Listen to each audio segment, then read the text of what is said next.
seu irmão, foi muito bom. A gente teve assim, momentos muito especiais. E hoje é o Wesley, seu filho, que faz parte da liderança de jovens da Igreja Batista Aliança Eterna.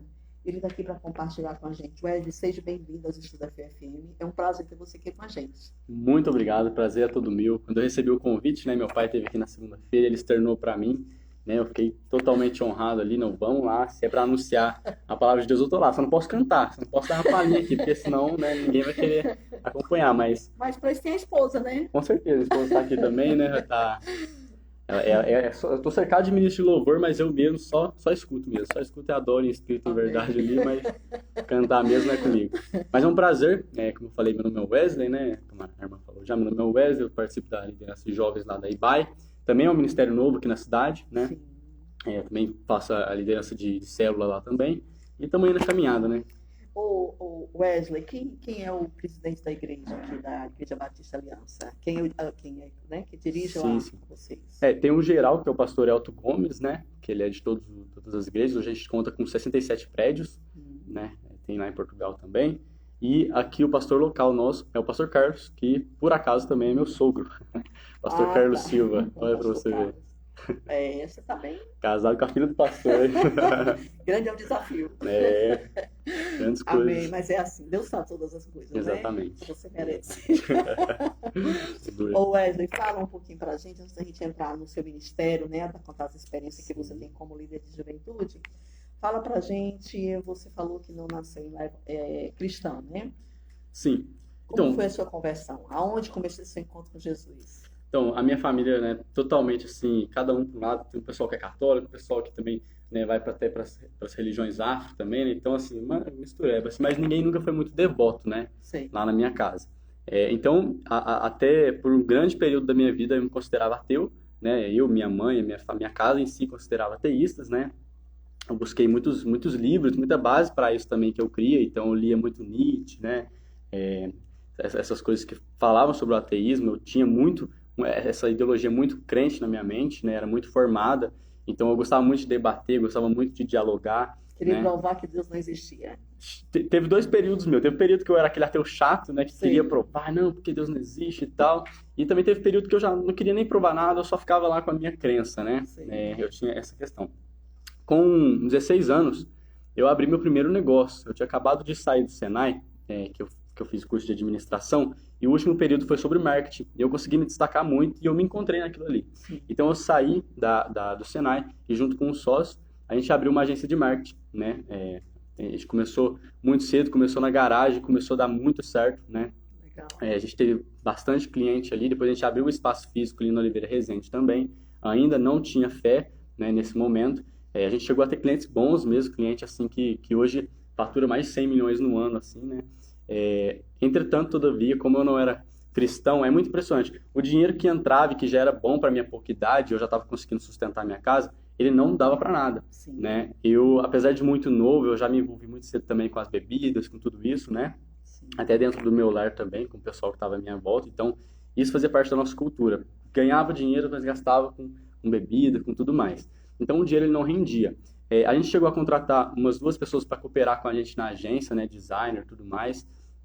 Só que passou um período que as coisas começaram a minguar, né? A gente tinha ali uma estrutura, a gente sabia, né, ganhar dinheiro, já sabia tudo isso, já sustentava em casa, mas começou a minguar, né? De uma hora para outra ali, as coisas parou de dar certo, né? Tudo parou.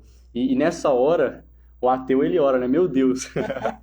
Nessa hora que as coisas apertam, realmente que a gente fica meio assim. E eu lembro muito bem, um dia, eu estava na frente da agência, e eu, na época, eu fumava um palheiro, né? O pessoal chama palheiro, né? Cigarro de palha, né?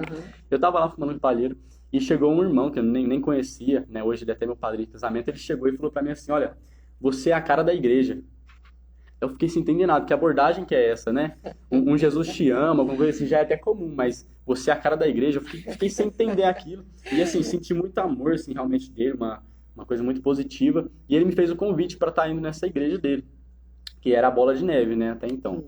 Entretanto, eu não fui de primeira, né? Não dei muita moral, passou um mês, mais ou menos, e eu ainda, né, com o dinheiro acabando e com a bebida entrando, estava assim, totalmente perdido. Chegou um momento em que, em uma madrugada, eu tentei tirar minha vida, né?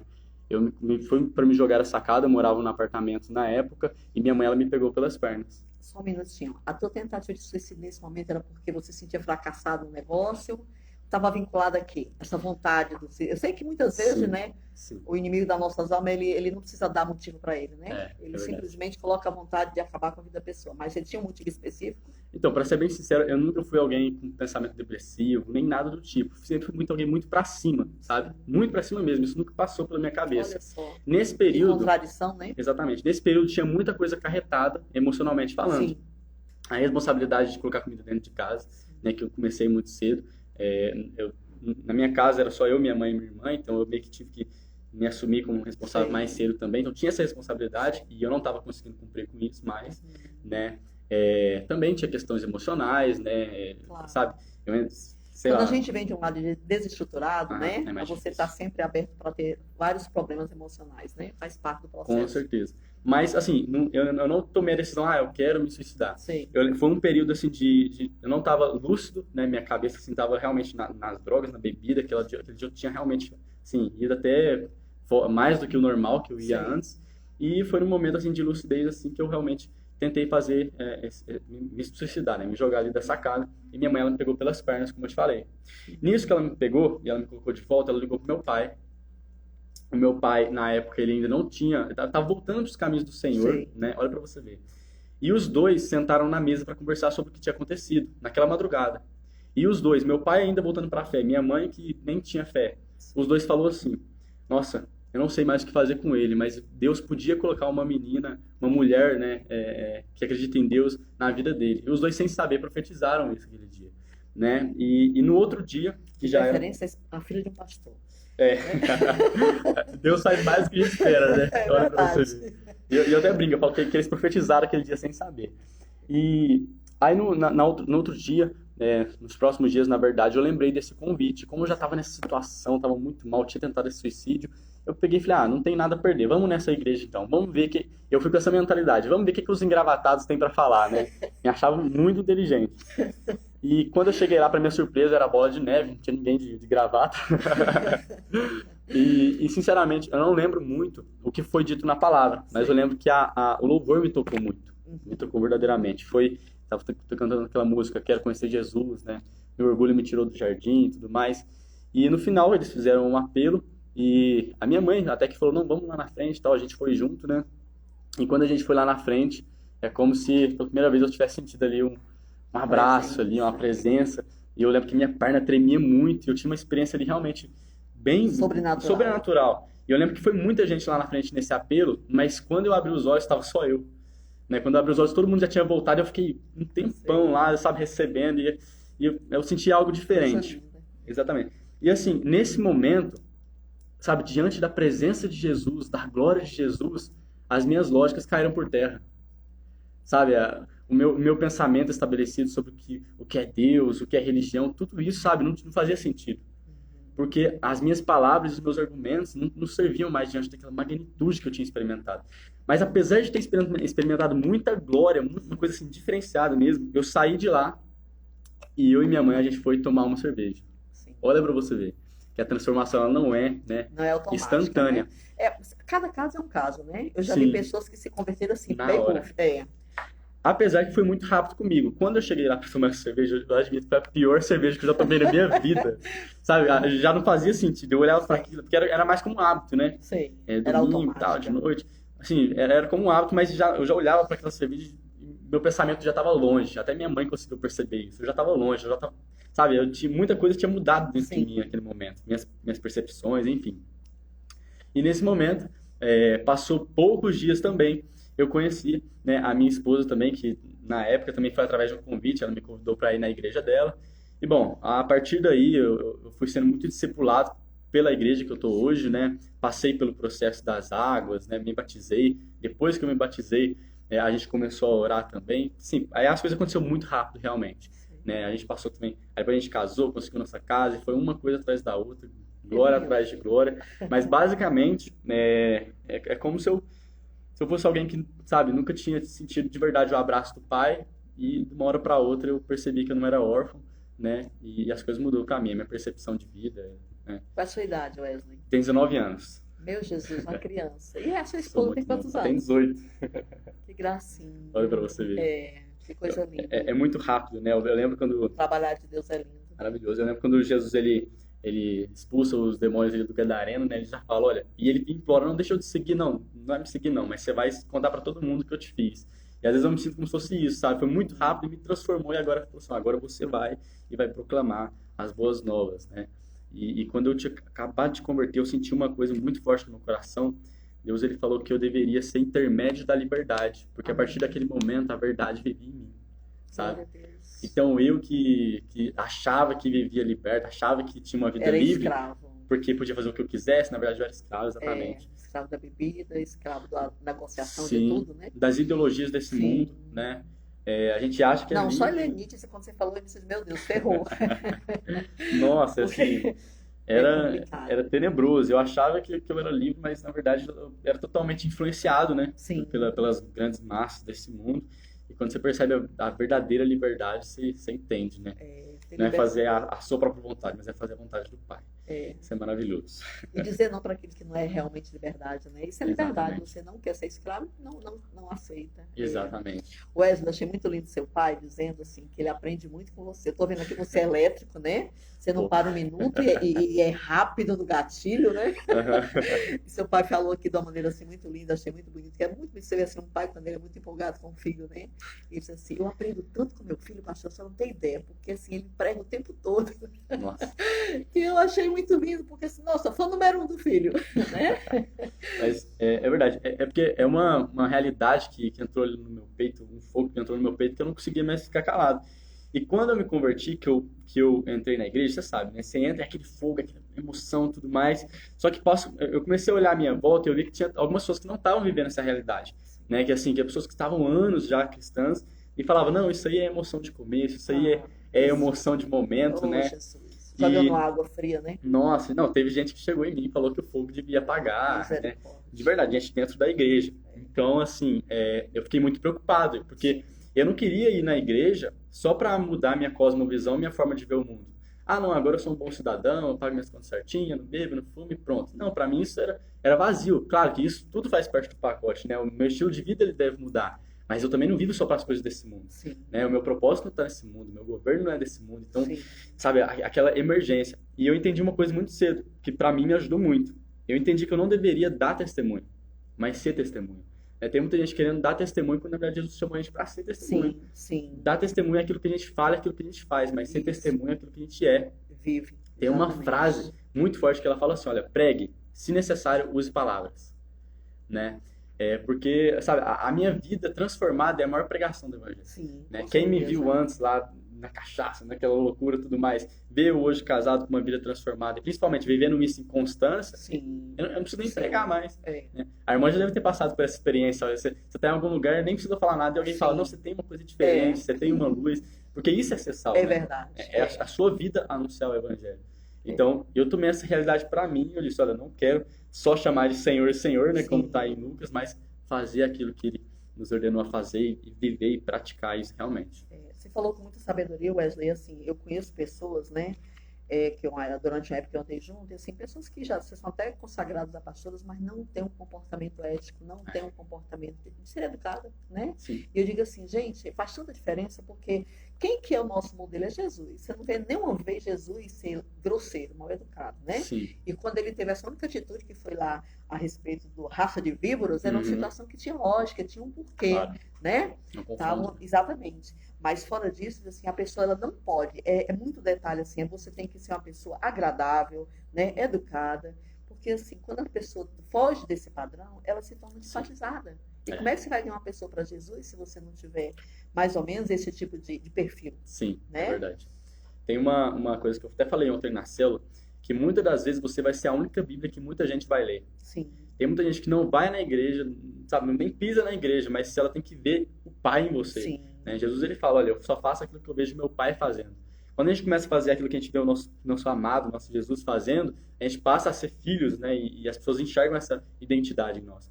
E qual que é a maior necessidade desse mundo perceber que nós verdadeiramente vivemos o Evangelho? Porque tem uma coisa que eu sempre falo também, o perdido lá fora, ele está realmente perdido. Sim. A gente sempre fala, não, ele está perdido e tudo mais, mas ele está realmente perdido. eu uso essa ilustração. É como se fosse uma criança que se perdeu no mercado. Eu me perdi no mercado direto, né? Quando a criança se perde do pai no mercado, ela não sabe para que lado ir, ela não sabe para quem que ela tem que conversar. Ela fica perdida, né? E tudo que ela precisa é que alguém pegue ela e leve até o pai. Sim. E é exatamente isso que eu quero fazer, e é que a gente tem que fazer, né? E a nossa vida tem que fazer isso. Mais do que aquilo que a gente fala, aquilo que a gente vive. Sim. Né? A sua mãe hoje é convertida? Infelizmente não. Está no caminho, mas tem a promessa. Tá no caminho. E uma das coisas que eu falei sobre a mudança ela ser constante é justamente por isso. Porque se eu decidisse me entregar a Jesus e fosse uma coisa de momento, se fosse uma coisa de emoção, passageira, né? Sabe? Por exemplo, fui na igreja 1 ano e acabou. A chance da minha mãe converter depois vai ser muito menor. Sim. Agora, se eu continuar pregando o mesmo Jesus daqui 10, 20, 30 anos, casado com a mesma esposa, com o mesmo caráter, isso vai cada vez mais vai anunciando o evangelho. Então eu fico muito triste quando eu vejo alguém que às vezes não tem a família cristã e ela se converte, mas depois de um tempo ela desiste, né? E para. Porque isso acaba que acaba que as pessoas que estão em volta dela também demoram ainda mais o processo. Né? É verdade. Você falou que você só faz cantar no espírito, né? Exatamente. Me diz uma coisa, como é que foi essa consagração do seu na liderança dos jovens? Isso foi uma percepção que o seu pastor teve? Como é que foi essa visão para descobrir essa joia rara em você, assim, para poder colocar à frente ao trabalho? Porque sempre tem um despertar, né? Com certeza. Quem está olhando assim, bom, o cara é bom nisso. Então, eu creio assim que do ponto de vista natural, eu sempre tive uma aptidão para liderança, sim, né? Até por questão mesmo de empreendedora, né? De sim, abrir negócio muito cedo e tudo mais, eu sempre tive essa veia, né? Tanto que na agência que eu abri na época, eu era a pessoa que coordenava, né? Que tudo mais, que fazia contratação, fazia reunião, tudo mais. Então, eu sempre tive essa aptidão natural. Entretanto, isso não é tudo. Principalmente quando a gente fala de igreja, né? Claro. A gente, às vezes, vê muita exatamente. A gente vê muita gente que é consagrada à liderança hoje mais por performance do que por caráter. Né? A pessoa fala bem, então faz bem, então vamos colocar. E eu dou graças a Deus que não foi o que aconteceu comigo. Eu passei por um longo período, né, realmente de provação ali de caráter, de tudo mais, porque apenas falar bem, isso não leva você a viver uma vida. E como eu era dentro da casa do pastor, e eu conseguia ver que ele vivia, e que ele também conseguia ver que eu vivia, né, foi um processo natural, né? Começou mais por uma necessidade, porque o líder anterior ele teve que sair, né? Então meio que ficou ali sem ninguém, né? E meio que naturalmente eu já ia coordenando alguma coisa ali, e depois passou realmente ali para estar sendo consagrado oficialmente. A gente fala assim, né, como você disse agora, né, houve a necessidade. Jesus planejou tudo, né? E o alvo era você. Exatamente. A gente só entende depois que o processo passa, né? Isso é verdade. Isso é verdade. Mas que maravilha. Eu queria pedir para você, Wesley, aqui, porque você, por ser uma pessoa de 19 anos, né? Uhum. É um bebezinho, né? Um bebezinho já engateando e está correndo já, não está mais nem engateando. Vambora. Gente, eu fico encantada com a questão do jovem ser cheio de Deus, porque é empolgante, né? É diferente você saber, assim, quando você sai do mundo, que você abre mão de muitas coisas que para muita gente é tudo, que é o bebê, é a festa, é a farra, e você vê que você é feliz com o que você faz, com quem você serve, sem precisar usar bebida, sem precisar usar o cigarro, porque tudo isso não é questão de preconceito, é de saúde, principalmente sim, saúde, né? Porque eu fico assim, às vezes as pessoas acham que é porque o cristão, ele vem meio encaixado. Não é, quer dizer, isso daí vai trazer saúde? Não vai. E se você tem que cuidar do templo do Espírito Santo, você tem que ser realmente saudável. Com certeza. Né? Então, eu queria que você compartilhasse, que deve ter muitos olhos. Há pouco tempo que eu li aqui a Caíne, ela é uma querida nossa ouvinte aqui, ela é da igreja do pastor Silas, da Palavra Viva, e ela está aqui, né, gostando da entrevista, e ela é jovem também, né? E aí eu queria que você dissesse uma coisa para a gente, assim, uma experiência que você teve, que Deus usou a sua vida para outras pessoas, nesse sentido de uma transformação, de uma conversão. Vamos lá. Então, eu creio muito, e eu já passei por muitas experiências com o Espírito Santo, que são realmente aquelas coisas sobrenaturais, né? Sim. Talvez você orar por alguém, receber algo que você não sabia, uma palavra de conhecimento, né? Você impor a mão e acontecer algo. Porém, na questão de transformação dos jovens, a coisa que eu vejo que mais transforma é o discipulado, né? E assim, é espiritual, mas ao mesmo tempo também tem a parte muito natural, né? Então, por exemplo, como que eu, como líder, posso estar discipulando alguém, posso estar levando essa pessoa a ser transformada assim como eu fui. Pode ser através de uma reunião semanal que eu vou marcar com ela, tudo mais, de um ensino bíblico, pode ser. Mas o que eu mais creio que transforma a vida de uma pessoa é vida com vida, é relacionamento. Sim. Né? Então eu entendi isso muito cedo, o poder que o discipulado tem de transformar alguém em um jovem. Então, cria uma intimidade, né? Cria uma intimidade. E eu entendi, olha, Jesus ele não veio fazer evangélico. Se for ver, esse termo nem está na Bíblia, né? A gente é evangélico porque a gente crê no evangelho, é claro, né? Ele também não veio fazer cristão. A gente também é cristão, mas quando você vai ver na Bíblia, quando o pessoal chama os outros de cristão na Bíblia, é de forma pejorativa. O que ele veio fazer foi discípulos. E principalmente discípulos que fazem discípulos. Exato. E o processo de transformação para você se tornar um discípulo é o que acontece no dia a dia, né? O que acontece no domingo, a glória que cai e a pessoa que eu oro, tudo mais, isso é maravilhoso. Mas tem muita gente que recebe uma experiência e fica por isso mesmo, né? Na segunda-feira volta tudo normal. Volta tudo normal. Então, o que eu comecei a fazer? Vamos ter vida com vida, né? A minha casa vai ser uma casa discipuladora. Então, eu abro a casa pro pessoal ir lá, né? Eu pego um discípulo para andar comigo, para ele ver como que eu trato minha esposa, né? Se eu tô no trânsito, para ele ver como que eu reajo quando alguém me fecha, né? Porque é nisso, é na vida com vida, no processo dos dias a dias que ele vai me transformar. E que ele vai transformar alguém. O processo dos dias a dias ele tem um poder maior de transformação do que um culto, do que um evento realmente, se você for ver, né? É verdade. Eu fui marcado, com certeza eu fui marcado em um culto, fui marcado pela glória, mas depois que a experiência passa, depois que o mover passa, a gente tem que tomar uma decisão e continuar fiel àquilo que a gente recebeu no momento da experiência, né? E o que eu mais falo para os jovens hoje é, a experiência é muito boa, mas a gente não deve idolatrar ela, né? Porque idolatrar os sentimentos, né? Eu tenho que sentir e tudo mais. Porque acho que todo mundo passa por esse processo. Você sente uma coisa maravilhosa, você está com fome e vontade de orar e de ler, né? Toda hora ler a Bíblia. Mas chega um momento em que você acaba passando desse processo. Você sente menos. Só que não é porque você sente menos que você deixa de orar. Sim. Então, quando você para de sentir, você tem que começar a conhecer Jesus. Então, eu não oro porque eu sinto que eu tenho que orar, mas eu oro porque eu conheço Jesus e eu sei que eu tenho que ter comunhão com Ele. Então, passa a ser essa diferença entre a experiência e o conhecimento, a convicção, né? A convicção. É o crescimento, a maturidade espiritual, né? Então, e eu só consigo levar a pessoa para a maturidade e eu me amadurecer também no processo do dia a dia do discipulado. É realmente o que eu mais passo lá para os jovens também e o que eu vivo também, o que eu busco viver, né? Que é realmente essa questão de não priorizar os meus sentimentos. Meus sentimentos é enganoso, meu coração é enganoso, né? Se eu for esperar, eu vou ficar com vontade de orar, de ler a Bíblia para ler, nossa, vou ficar, né? Tem dia que você acorda, né, com vontade e tal, mas tem dia que não, tem dia que você tá desanimado. E você tem que vencer o seu desânimo, você tem que vencer o seu sentimento. Sim. Eu não vou orar porque eu sei, né, porque eu quero sentir algo, não, eu vou orar porque eu sei que eu quero falar com Jesus, diálogo com Deus. Eu quero sentir a presença dele ali, né? Mas o que eu mais priorizo realmente é a disciplina mesmo, né? Sim, você ser disciplinado ali, estar conversando com ele todos os dias. É verdade. Esse grupo que você está liderando, Wesley, são pessoas que tiveram assim, mais facilidade de ir para a igreja, ou teve caso assim, mais difícil, que foi através de uma dor, ou através de uma situação mais complicada? Diga porque hoje, quer dizer, a juventude, a gente sabe que o processo mundano, ele envolve muito a questão da droga e de tudo isso, né? Sim. E cada história é uma história diferente.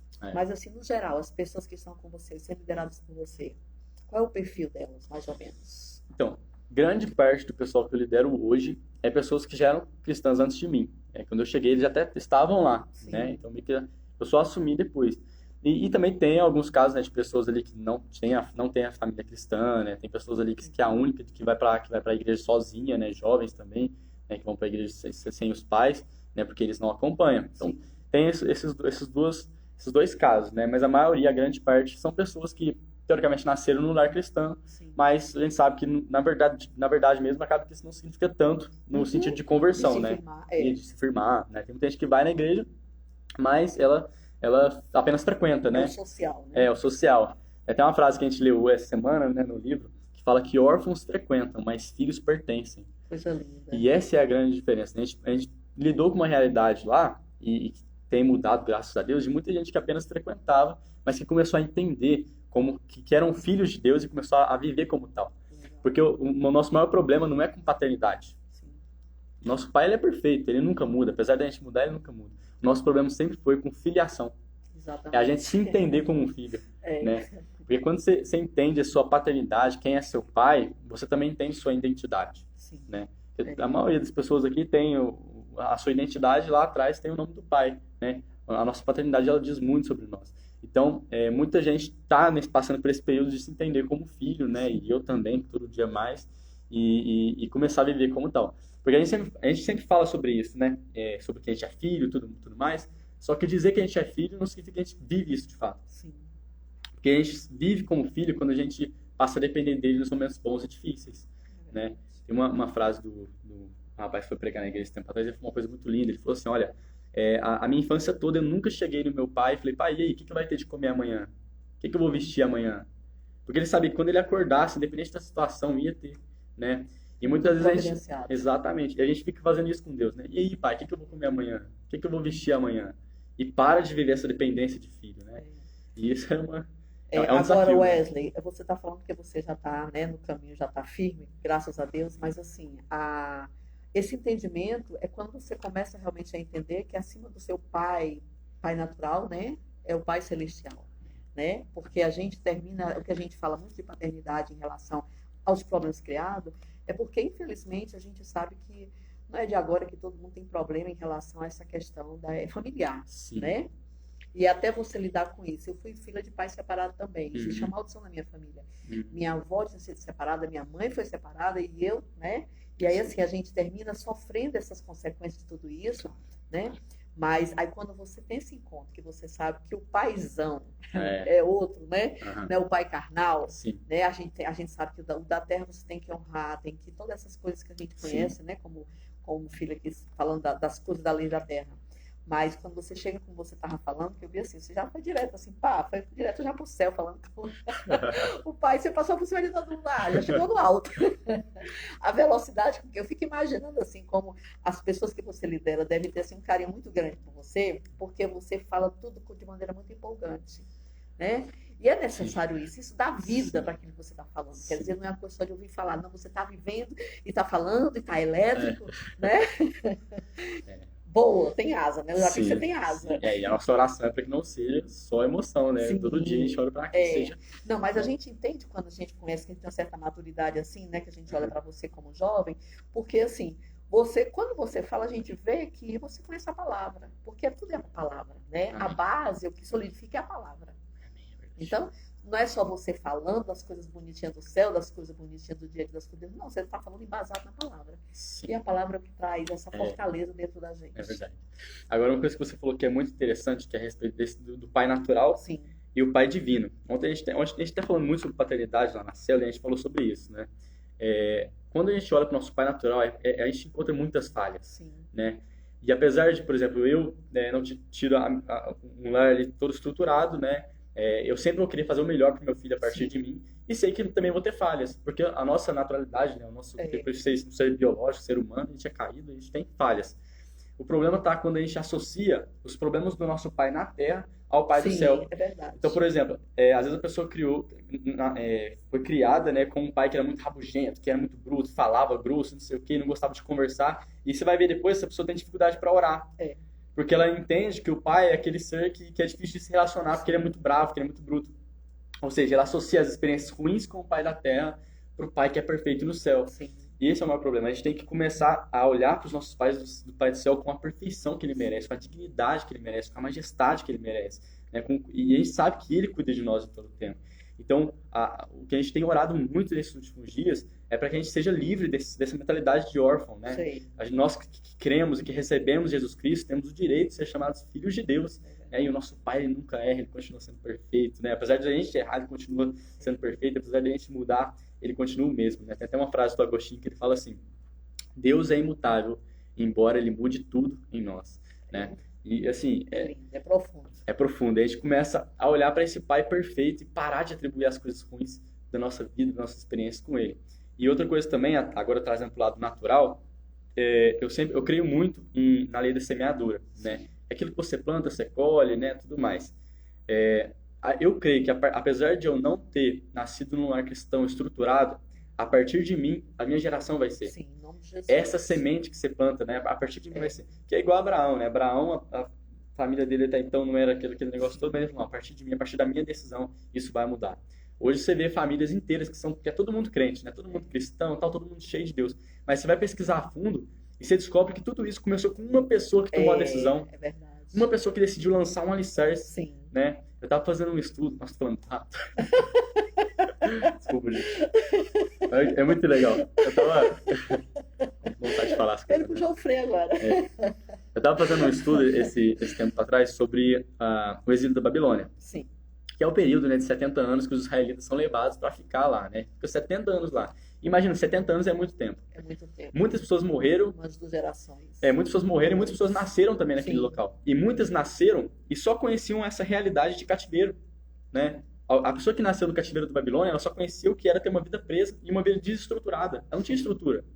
Mas quando eles voltam para Jerusalém, a palavra de Deus vai dizer que a primeira coisa que eles fazem é lançar os alicerces do templo. Porque eles entenderam o que era viver uma vida desestruturada. E eles falaram, não, a partir de mim, as minhas gerações vão ter estrutura. Né? Então a estrutura, o alicerce que eu lanço hoje, a decisão que eu tomo hoje vai sustentar as minhas próximas gerações. É verdade. Né? Essa decisão que permeia o nosso coração, que fala, olha, tudo bem, se meu pai errou comigo, se minha família não foi a melhor do mundo, então vou fazer o meu melhor. É verdade. E isso dá um conforto pra gente, porque eu sempre penso assim nos meus netos, né? Aí eu vejo assim, gente, tudo que eu passei antes de mim, eu fui uma das primeiras a me converter na família. E aí eu digo assim, tudo que a gente passou antes, parou aqui. Quando eu olho para meus gestos, não, vai ser diferente a vida deles.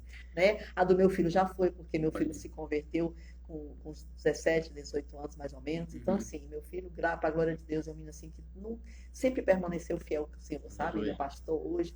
E eu vejo assim, meus netos, como é engraçado. Eu sempre, assim, que a gente está fazendo um esforço para se manter firme, viver a palavra, aquilo que a gente fala, você disse, né? Eles não vão sofrer mais maldição daquilo que a gente sofreu, né? É aquela frase, né? Até aqui, daqui para lá. Né? Até aqui foi assim, mas daqui para lá vai ser diferente. E é muito bom, como você falou, imaginar que os filhos de vocês serão bênçãos, sem problema nenhum, já nascer dentro, né, de uma visão totalmente abençoada, não tem mais tribulação. Vai ter outras dificuldades, mas não essa. E isso é tão importante, porque eu vejo assim, hoje, com essa situação que o mundo está vivendo, a questão de você colocar um filho na escola, como é que vai ser? Porque lá tem gente de todo jeito, né? Mesmo, olha, já aconteceu a história, não sei se você já viu no YouTube, tem uma história da Alda Célia, com o filho dela. Ela colocou o filho numa escola cristã. E aí, quando foi um dia, o filho dela chegou e disse assim, mãe, hoje eu fui o mais, eu fui o fora de série, excepcional, vou falar uma palavra lá, como se fosse o destaque do dia hoje. Aí ela disse assim, poxa, filho, mas que maravilha, aí encheu de elogio. Eu disse, não, mãe, foi como incompetente, como... Menino, olha, você não tem noção. A professora destruiu, assim, o que ela falou, sabe? Sim. E aí a Aldacela começou a escutar aquilo e ela disse que ficou irada na hora. Eu imagino, a gente como mãe, como pai, não tem como, né? Aí ela disse que o sangue subiu e ela disse assim para ele. Aí o Espírito Santo falou assim para ela. Ela disse assim, eu vou lá pegar a professora, né? Torcer o pescoço. Aí o Espírito Santo falou assim, calma, pergunta pro seu filho. O que ele pensa a respeito dele? Nossa. Aí o menino, não, eu sei que eu sou filho do Pai Todo-Poderoso que me ama e eu sou perfeito aos olhos de Deus. Olha. Eita. Nossa. Quebrou. Foi. E aí, assim, é lindo porque ela conta isso cantando lá um louvor que tem dela, né? E ela do marido e vem o filho, assim, gente. E quantas crianças são destruídas da escola? Era uma história cristã. Né? Então, assim, essa base que vocês vão dar para os filhos de vocês, né, que a gente faz isso também, é uma coisa que já te dá uma garantia de que ele tem que ter essa consciência de que ele é especial para Deus e que é um vitorioso, que nada que vem de outra pessoa, né? Que ainda, como você falou, porque tem servos e servos, né? Tem pessoas que vivem muito Huawei, que quando você vai ver, não vive, não tem aquela coisa de dizer assim, olha... Como eu até falei assim, eu quando vejo uma pessoa que vai educada que é crente, eu fico assustado. Eu digo, gente, pelo amor de Deus, eu digo nem que é crente, tem que se aceitar Jesus de novo. Tem só carteirinha só, né? Então, assim, existe um pacote completo, mas por quê? Porque aquilo dali faz parte daquilo que a gente crê, daquilo que o Senhor nos ensina. E outra coisa, quem é que não gosta de uma pessoa educada, de uma pessoa gentil, de uma pessoa simpática, de uma pessoa azeda, né? Com certeza. Então, tudo isso faz parte para poder as pessoas verem a glória de Deus na nossa vida. Amém. Aleluia. É isso mesmo. Quanto mais a gente conhece Jesus, mais parecido a gente se torna com ele, né? Às vezes você vê uma pessoa assim que, né, ela não reflete tanto aquela glória, ela não faz talvez o que Jesus faria, né? Você percebe isso. Talvez seja até um problema do relacionamento dela mesmo, que ela está em falta, né? Talvez, né? Com isso. Porque conhecer Jesus é a nossa base, né? A gente foi feito para isso, né? Lá em João 17 vai dizer que vida eterna é isto. Conhecer a Deus Todo-Poderoso e ao Filho, né? Então a gente prossegue em conhecimento de Deus e todos os dias a gente vive em prol disso, né? Agora, Wesley, vou te dizer uma coisa, assim, a gente sabe que a palavra diz que nós somos chamados no bem da nossa mãe, né? Você já tinha sido chamado. Então, assim, tudo que você é desse jeito como você é, empolgante, apaixonado pela palavra e por viver a vida com Deus, a gente sabe que isso já estava escolhido lá de dentro, né? E agora, quer dizer, ele só não sabia, né? E já estava tudo preparado. Então, assim, a gente vê a diferença, você falando e eu lembrando. Eu ainda não era serva do Senhor, estava fazendo letras lá em Fortaleza na época. E eu lembro que eu sempre tive uma coisa assim, que hoje eu entendo que é dom de Deus, que tudo que a gente tem de bom é de Deus, né? O que não presta é da carne, né? Mas o que é de bom é de Deus. E aí um dia uma moça ainda estava passando uma luta financeira muito grande, a minha mãe estava doente, eu trabalhava para poder ajudar a minha mãe. E aí eu sentei com uma moça que estudava comigo, aí eu comecei a contar a minha vida, ela olhou para mim assim, me assustando, ela disse assim, nossa, como a sua vida é difícil, e você vive sorrindo, vive alegre, é esquisito você ser assim. Eu não sabia, no dom de Deus. Hoje eu sei, porque hoje as minhas tias falam assim, as minhas tias não são servas de Deus ainda, né? E ela diz assim, tu parece que é doida, o mundo tá caindo, tu fica rindo. Aí eu disse assim, essas coisas só quem tem Jesus, né? Porque a gente anda na contramão. A paz que excede todo entendimento. Exatamente. Não tira a nossa alegria, né? Que a nossa alegria vem dele. Não tá nas coisas. E aí a gente começa a entender isso, olhando para você assim, gente, ele já estava tudo programado, a história dele, porque aquele que é o alfa e o ômega já tinha preparado tudo. O encontro já estava marcado, né? Estava tudo marcado, independente do que você fosse passar, né? Amém. Mas, só voltando um pouquinho na tua história, quando você, na conversão, você fechou a empresa? Vamos lá, essa parte também é muito legal, essa parte também de empresarial, né? E, assim, né, eu fechei, ela praticamente fechou sozinha, né? Fali mesmo, né, vamos dizer assim. Ficou um ano ali aberto, a gente fechou, tinha muito cliente legal, só que a gente acabou entrando ali em outro negócio ali junto, não soube conciliar e praticamente fechei, né? Aí eu converti e eu era muito orgulhoso. Antes de eu converter, eu era muito orgulhoso. Como eu aprendi a ganhar dinheiro muito rápido, né, com agência e tudo mais, em casa, teve uma vez que eu fiz uma promessa assim, olha pra você ver. Eu falei assim, nossa, eu nunca mais vou entregar um currículo. Falei desse jeito, nunca mais vou entregar um currículo. E quando eu me converti e a gente noivou, eu passei por aquela situação, gente, agora, o que eu vou fazer? E Deus, ele tratou isso em mim, essa questão do orgulho, e tava lá eu indo entregar currículo, né? Passei por cima desse orgulho e comecei a entregar currículo para alguns lugares. Comecei a trabalhar na Nova América, que é de uma empresa de café aqui, que era na área de TI, né? E nem é uma área assim que eu era tão, assim, que eu gostava tanto, né? Meu negócio é marketing mesmo. E eu passei um período por lá, deve ter passado uns 6 meses. Aí eu já estava cristão, aí eu fui promovido umas 3 vezes e comecei a trabalhar para a empresa da frente ao mesmo tempo, né? Assim, foi uma coisa de doido lá. Lá era muito difícil ser promovido, eu consegui ser promovido.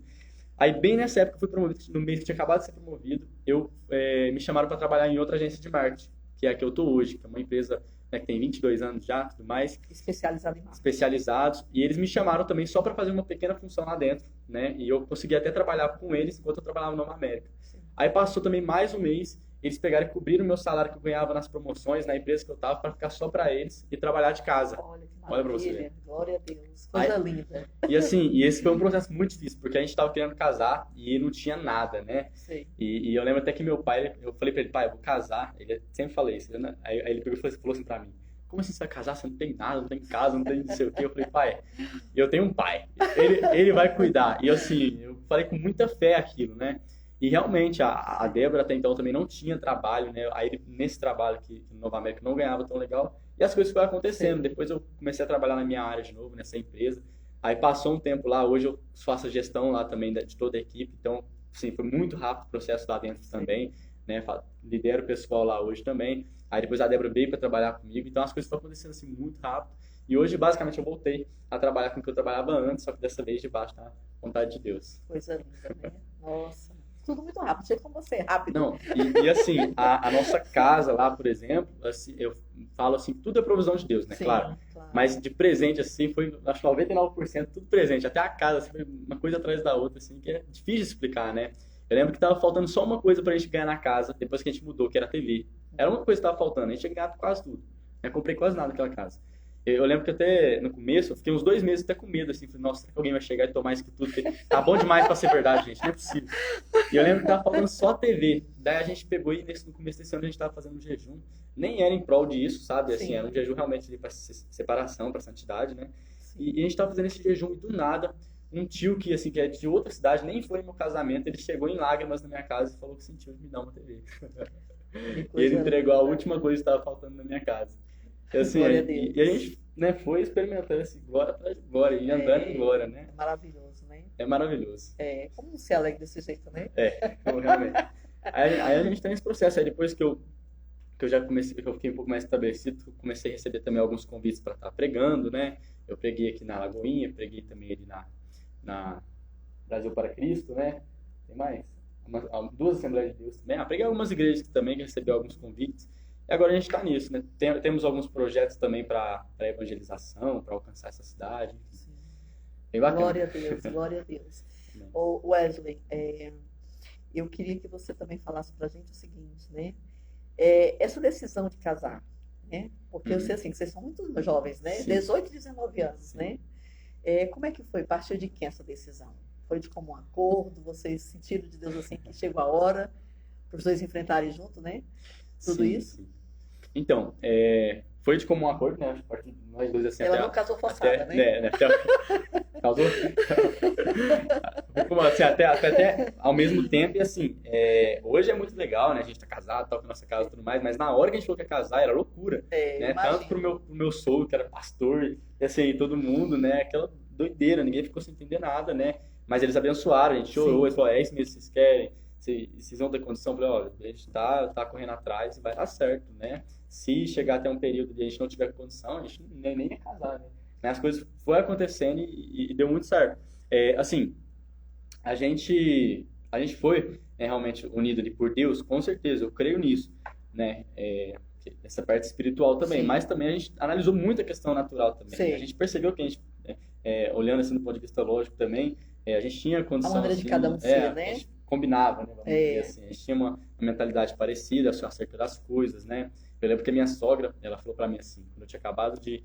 A gente estava começando a conversar, ela falou assim, olha, se você quiser realmente, né, casar com a Débora e tudo mais, você vai ter que sustentar, porque o ministério dela é forte também, porque a Débora tem um chamado muito forte, né? A Débora, ela ministra louvor desde criança, assim, realmente é muito forte. E eu já tomei aquilo pra mim, eu já tinha esse conhecimento, olha, pra mim, casar com ela, eu também tenho que acompanhar, a gente tem que estar na missão junto, né? E foi isso que aconteceu, a gente foi cada vez mais crescendo junto, né? A gente orou bastante, a gente realmente ali cresceu em graça e conhecimento juntos, e depois a gente casou. Aí quando a gente casou, a gente passou um processo muito interessante. Quando a gente casa, não sei se é só quando é novo, né? Quando a gente casa é muito fácil você cair no comodismo. Sim. Muito fácil. Porque assim, agora a gente estava na nossa casa, sabe? A gente não precisava, sabe, aquela correria e tudo mais. Então a gente passou por isso. Nossa, agora a gente podia ficar só aqui, né? E pronto, acabou. Mas a gente também tomou a decisão de continuar e pegar mais firme ainda, né? Com a igreja, com todo mundo, né? Então a gente lutou também contra esse comodismo e estamos todo dia lutando para isso, para continuar, né, o nosso casamento ser abençoado e também transformar o pessoal à nossa volta. E eu acho assim, eu acho muito interessante muitas pessoas assim não vêm contra, mas eu acho que o servo de Deus ele tem que casar no começo, porque é muito bom andar junto, né? E evita, se você tiver essa consciência que você estiver de que realmente essa é a mulher que eu quero, esse é o marido que eu quero ter, né, para envelhecer junto e literalmente até que a morte separe, né? E chegar na eternidade todo mundo juntinho, eu digo assim, é muito melhor porque você tem uma vida mais equilibrada, estruturada, né? E você não quer viver o que você viveu, né? E só que até antigamente, né, os assembleianos se falavam que você pode namorar crente namora só 90 dias, eles falavam. Só 3 meses tem que casar. Mas eu também, assim, Começar em pecado, né? Mas eu creio muito assim também, né, no casamento novo, né? Porque hoje em dia o normal ele se torna diferente, o diferente se torna normal, né? Então a gente fala assim pro pessoal da nossa idade, assim, que às vezes não conhece Jesus, que a gente é casado, eles sem entender nada, como assim? Vocês têm que aproveitar, curtir a vida, mas o que é curtir a vida? Se for o que eu vivia antes, eu não quero, sabe? Se for ficar na loucura aí, eu não tô afim. Pra mim, curtir é a gente construir algo junto verdadeiro, né? E algo assim, que não é só pra nós, mas pra alimentar outras pessoas, gerações e tudo mais. E esses argumentos a gente sabe que cai no vazio, né? Aproveitar, né? Tudo que chega uma hora que quando tá sozinho no travesseiro, o vazio vem e não tem como, né? Todo mundo passa de uma ilustração. É verdade. Né? Bom, eu estou vendo aqui você o tempo todo aqui procurando aqui uma palavra. Eu queria que você agora ficasse bem à vontade, Wesley, para você concluir o que você precisa falar, porque de repente eu ainda não, assim como eu vejo que você, né? É rápido no gatilho, então de repente você tem uma coisa em mente no seu coração que Deus colocou para você falar para os jovens. Eu acho que assim foi muito bom, porque a gente já falou muita coisa boa, né, para os jovens, e é muito gratificante a gente ver uma pessoa que é jovem, que vive a sua idade e que vive, né, diante do Senhor, você e sua esposa tendo a vida com Deus. Então, assim, o que você quiser falar para os jovens, né? Um alerta, sei lá, aí o que Deus colocar no seu coração, que você ficasse bem à vontade Amém. para você dizer. Ô, glória, deixa eu falar aqui.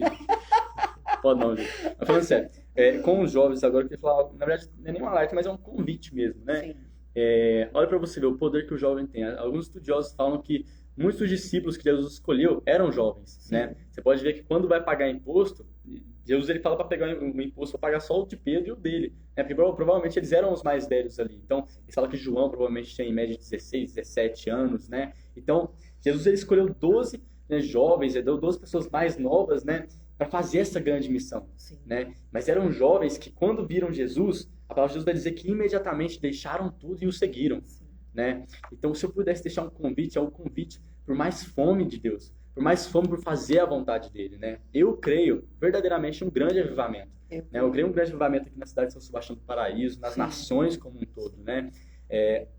Quando eu me converti e eu comecei a ler sobre essa palavra avivamento, eu nem sabia o que significava.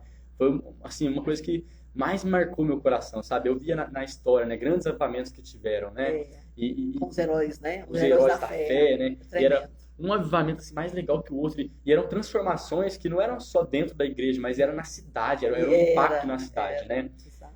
Aí eu peguei e comecei a estudar Atos 2. Lá em Atos 2, né, quando cai o Espírito, né? A palavra de Deus vai dizer assim que estavam todos reunidos, Sim. né? E eles estavam todos reunidos e começaram a falar outras línguas, né, conforme o Espírito lhes concedia que falassem. E essa palavra, eu fui estudar, essa palavra reunidos, ela significa homatumadon, em grego, né, que significa de uma só mente, uma só paixão e uma só mentalidade, né, basicamente. Ou seja, de comum acordo, na verdade. Eles eram, apesar de eles serem 120 que tinham recebido a promessa do Espírito Santo naquele momento, eles eram tudo como se fosse apenas um, né? E tinha várias pessoas em Atos 2, tinha várias pessoas diferentes, mas eles, as diferenças deles não eram maior do que Deus. Aí eu peguei e fui estudar o avivamento dos morávios, um avivamento muito interessante, que era de alguns refugiados cristãos, né, que acabaram ficando presos em um lugar só, escondidos. Só que era assim, era um cristão de um lado, um cristão de outro, com muita doutrina diferente. E você sabe, né, gente, aonde tem crente diferente, né, tem briga, tem discussão. Tem né? conflito. Começou a ter muita discórdia nesse lugar, a ponto de um estar fazendo culto, o outro chegava lá e falava, não, isso aí é heresia, tal, não sei o quê, e aquela loucura, né? Então, ao invés de ter vários cristãos ali em comunhão, não, eles começaram a brigar um com o outro. E um dia isso acabou. O dia que isso acabou foi quando os morávios eles tiveram uma visão. E eles viram a visão do cordeiro ensanguentado. E eles entenderam que nenhuma diferença é maior do que aquilo que os aproxima. Então, como que eu creio que vai acontecer um grande avivamento em São Sebastião do Paraíso? Quando a gente parar de achar que, não, só a Assembleia de Deus vai ser salvo. Sim. Só a Batista vai ser salvo. Só a Presbiteriana vai ser salvo. Não. Sabe, nenhuma das nossas diferenças é maior do que aquilo que nos aproxima. Se a gente realmente olhar para o Cordeiro, né, valorizar o sacrifício dele e andar em unidade. Porque Jesus um dia ele orou e ele falou, olha, eu oro para que eles sejam um. Sim. Assim como eu e o Pai somos um. Quando a gente tem unidade, aí isso precede o avivamento. Exatamente. Né? E a outra coisa que acontece depois, quando tem um avivamento, é a transformação do ambiente. Sim. Né? Não é só a igreja que é transformada, mas é todo o local à sua volta. É verdade. Um dia Jacó ele passou a noite inteira lutando com o anjo, né? No começo da noite o nome dele era Jacó, no final da noite era Israel. Ou seja, o toque de Deus, a noite com Deus ali, mudou o nome dele. Mas não foi só Jacó que foi transformado. Porque quando ele chegou naquele lugar, o nome do vale era Jaboque, mas quando ele saiu era Peniel. Então Deus transformou a pessoa e o ambiente. E ainda Jacó ele fala assim, agora Deus fala, esse local vai chamar Peniel. E Jacó fala, porque eu vi Deus face a face e a minha vida foi salva. É lindo. Então, eu não creio, sabe, numa manifestação assim, da glória e tudo mais que fique limitada às quatro paredes. Eu creio realmente num resgatar de almas, né, em jogar rede, pescar almas, fazer discípulos verdadeiramente, né? É verdade. Passar a fazer convertidos, não só convencidos. E isso só vai dar realmente quando as pessoas verem isso no nosso coração, né? Quando a gente for avivado de forma pessoal, a gente consegue também trazer um avivamento de forma coletiva. Então, o que eu queria falar para os jovens mesmo é que, sabe, cultive fome por Deus. Eu até falei ontem na célula, né? A moeda do reino dos céus é fome por Deus. Se você quer ter mais da vida de Deus, você tem que pagar com um pouco mais da sua vida. Você tem que entregar mais da sua vida. Porque quanto mais se entrega da sua vida, mais da vida dele você tem na sua. Então, a gente tem muito vigor. Você que é jovem, né? Você realmente tem que ansiar, sabe? A gente fala da lei da semeadura, que lá de plantar e colher. E normalmente a gente fala disso só para dinheiro, né? Ah, se você plantar uma oferta hoje, você vai ganhar tal depois, né? Se você plantar agora, você vai ganhar uma casa depois. Mas a lei da semeadura, ela serve também para isso. É para tudo na nossa vida, né? Para tudo. Se você coloca emocional, tudo. Se você planta ali fome por Deus, momento de oração, você vai colher intimidade, você vai colher relacionamento. Então, tem esse vigor, né? Olha para você ver lá em Apocalipse, se eu não me engano. Não, mentira. Algum profeta, ele fala assim que os jovens terão visões, os velhos sonharão, né? Os jovens terão visões, os velhos sonharão. Por que o jovem tem visão e o velho sonha? Qual que é a diferença? É porque o jovem ele tem uma visão de algo que ele pode fazer ainda. Sim.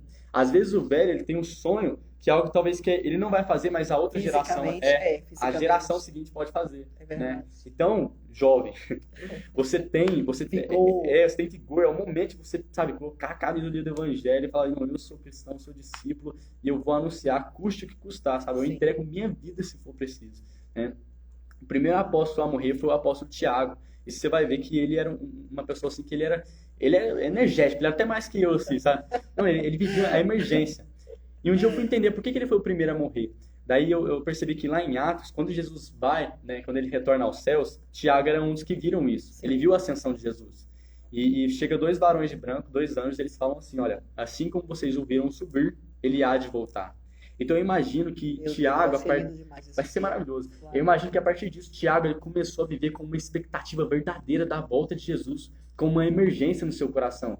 Ele não falava assim, Jesus vai voltar como se fosse um bordão. Não, ele acreditava nisso, acreditava tanto que ele foi o primeiro a morrer.